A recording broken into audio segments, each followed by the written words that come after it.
یہ ہم پر چھوڑ دیں، فی الحال تو ہم جا رہے ہیں، کل یا پرسوں وہاں سے کوئی آئے گا، آپ کے ساتھ جا کر ہمارے علاقے کا دورہ کر لیں تاکہ ہمارے لوگوں کا حوصلہ بڑھ جائے۔ یہ کہہ کر وہ دونوں کھڑے ہو گئے۔ پروفیسر عثمان نے علی مدد شاہ کے گھر کا کئی مرتبہ چکر لگایا تھا مگر وہ انہیں نہ ملا۔ اس کے گھر والوں کا کہنا تھا کہ وہ اپنے کسی رشتہ دار کے ہاں نگر ہو پر گیا ہوا ہے۔ دراصل پروفیسر عثمان اس بچے کا DNA ٹیسٹ کرنا چاہتے تھے تاکہ معلوم کر سکیں کہ اس میں غیر معمولی حس کیسے پیدا ہو گئی، اس بچے کی حقیقت کیا ہے، وہ اتنے فراٹے سے انگلش کیسے بولتا ہے۔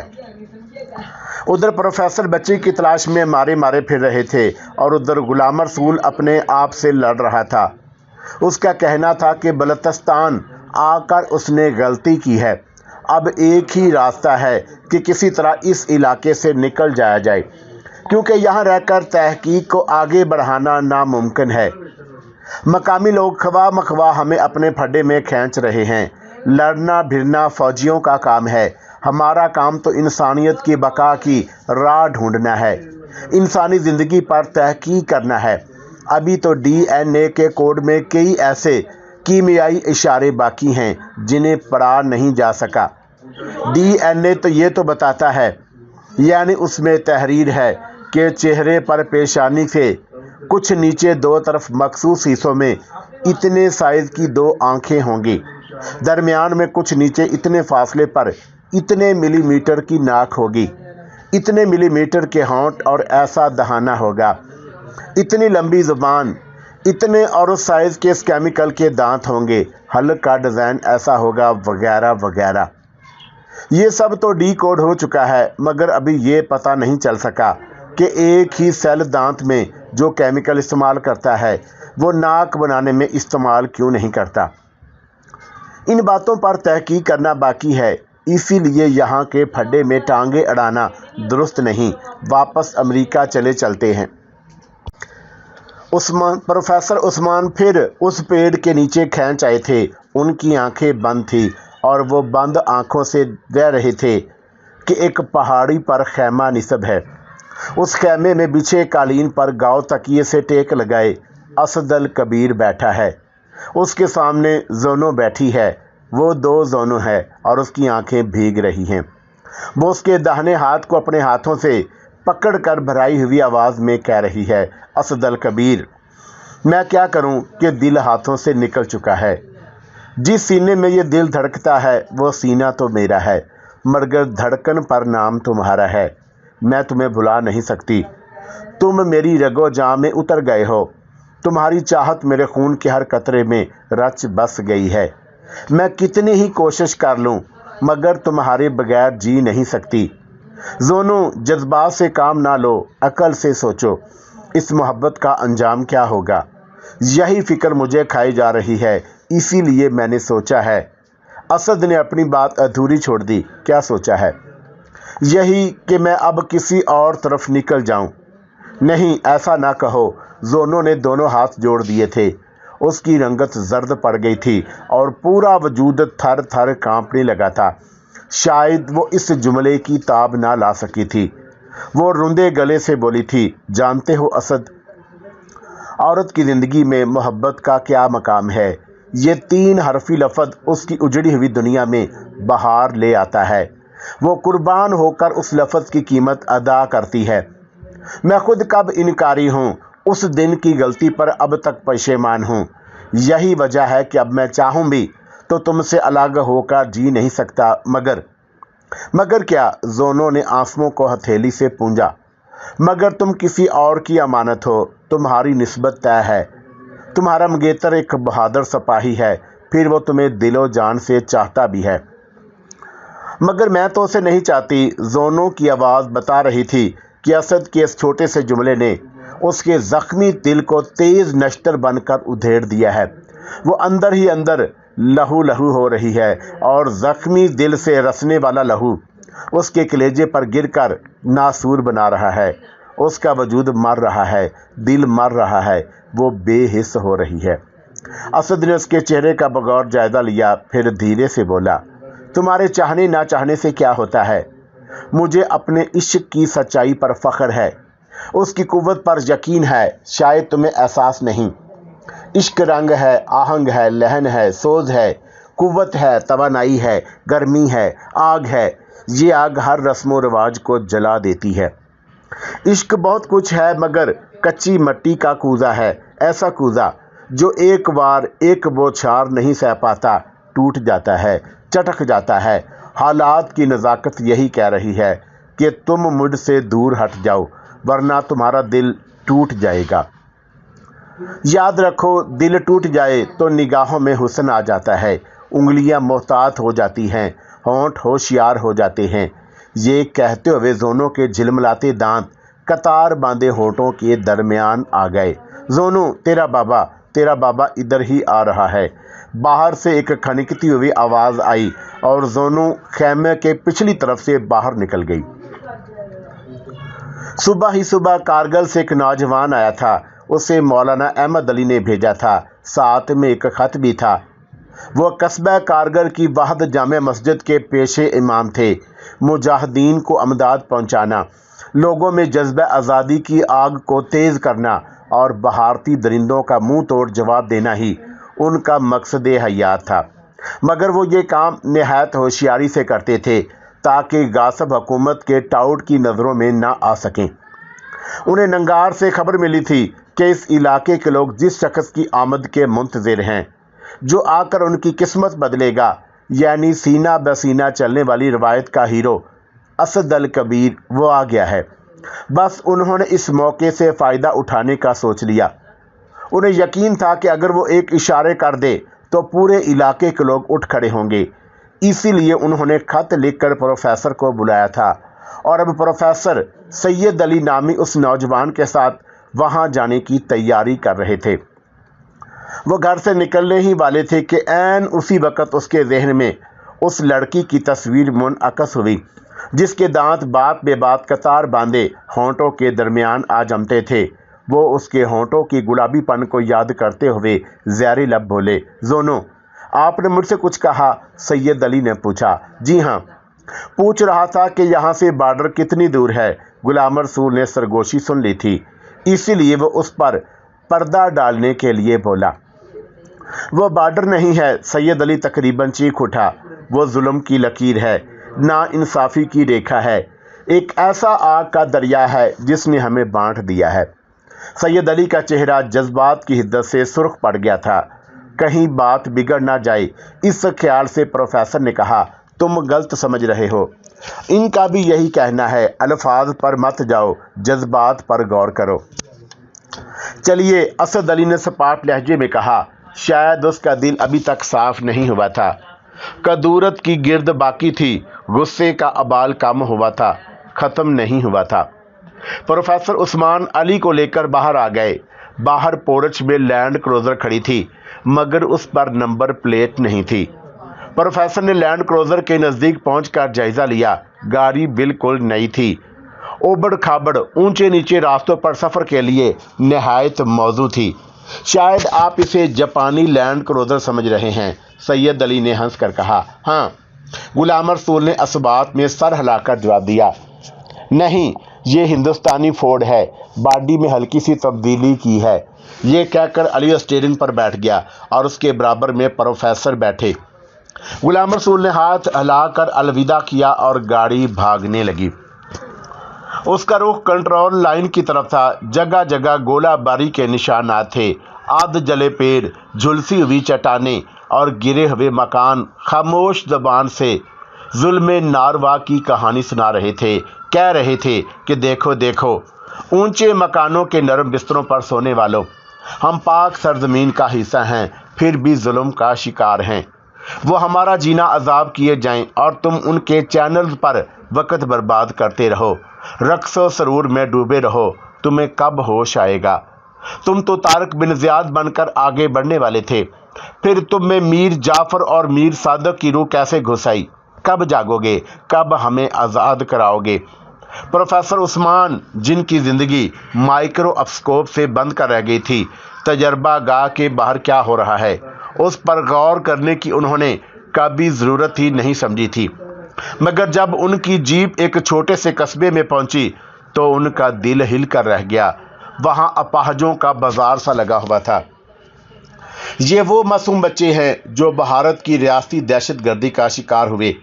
ان میں سے کچھ کے اعضاء گولہ باری کھا گئی، کچھ بارودی سرنگوں کا شکار ہوئے اور کچھ کو ظالموں نے باپ بھائیوں کو ڈرانے کے لیے عقوبت خانوں میں اس انجام تک پہنچایا۔ سید علی کی آواز جذبات کی شدت سے کانپ رہی تھی۔ ایسے مناظر دیکھ کر تو حیوان بھی چیخ اٹھے۔ پروفیسر عثمان تو پھر بھی انسان تھے۔ ان کے چوڑے سینے میں دھک دھک کرتا ہوا خون کا وہ لوتھڑا جسے دل کہتے ہیں، لہو لہو ہو گیا، آنکھوں میں آنسو آ گئے۔ یہ تو نمونہ ہے، آگے دیکھیے گا، بھارت کے زیر تسلط علاقے میں ظلم کی اصل تصویر نظر آئے گی، تب اس نام نہاد جمہوری ملک کا اصل چہرہ نظر آئے گا، سید علی نے غم آلود لہجے میں کہا۔ اب وہ لوگ اس علاقے میں تھے جس پر غاصبانہ قبضہ تھا۔ احتیاط کی سخت ضرورت تھی۔ سید علی نے لینڈ کروزر احتیاط سے پہاڑی نالے میں اتار دی۔ شفاف نالے کی تہہ میں ابھی تک کنکریٹ کے ٹکڑوں کا فرش نظر آ رہا تھا۔ شاید کبھی یہ ایک مضبوط پل رہا ہوگا جو اب ٹوٹ پھوٹ کر نالے کی تہہ میں بیٹھ چکا تھا۔ پانی میں لینڈ کروزر کا سائلنسر کچھ ایسی آواز پیدا کر رہا تھا جیسے گلے کا مریض غرارے کر رہا ہو۔ سید علی دل ہی دل میں دعا کر رہا تھا کہ پانی سائلنسر میں داخل نہ ہونے پائے، ورنہ انجن بند ہونے کا خطرہ تھا۔ قصبہ قریب تھا۔ قصبے کے درمیان مسجد امیر المومنین شان سے سر اٹھائے کھڑی تھی۔ اس مسجد کا مینار نظر آنے لگا تھا۔ مینار دیکھ کر ان کے دل و دماغ پر ایک عجیب سا ہیجان طاری تھا۔ نالا عبور کرنے کے بعد سامنے چڑھائی تھی۔ پگ ڈنڈی پر دونوں طرف کٹیلی جھاڑیاں تھیں جن کے نوکیلے خنجر نما کانٹے تیز دھار چاقو سے کم نہ تھے۔ مٹی پر جانوروں کے پنجوں کھروں کے لاتعداد نشان دکھائی دے رہے تھے۔ تھوڑی سی چڑھائی کے بعد ڈھلان آ گئی۔ سید علی نے انجن نیوٹرل کر لیا۔ ڈھلان کے اختتام پر ایک موڑ تھا۔ سید علی نے موڑ کے قریب پہنچ کر بڑے اعتماد سے بریک لگاتے ہوئے موڑ کاٹنا چاہا تھا، لیکن نالا عبور کرتے ہوئے جیپ کے اندر پانی آ گیا تھا جس کی وجہ سے اس کا جوتا بھی گیلا ہو گیا تھا۔ بریک پر سے اس کا پاؤں پھسل گیا اور توازن برقرار نہ رہنے کی وجہ سے لینڈ کروزر ایک چھوٹے سے کھڈ میں جا گری، لیکن خوش قسمتی سے وہ الٹی نہیں، صرف ترچھی ہو گئی تھی۔ قریبی درخت پر بیٹھی چڑیوں نے پر پھڑپھڑائے اڑنے کا ارادہ کیا، مگر کھڑکھڑاہٹ کی آواز معدوم ہوتے ہی دوبارہ بیٹھ گئی۔ سید علی نے گہری سانس لے کر رہ گیا۔ وہ قریباً 32 سال کا ایک میانہ قامت مگر مضبوط آدمی تھا۔ عرصہ 8 سال سے وہ حزب المومنین کا کمانڈر تھا۔ موت سے آنکھ مچولی کھیلنا اس کا شوق تھا۔ اس کے نام سے بھارتی درندے کانپ اٹھتے تھے۔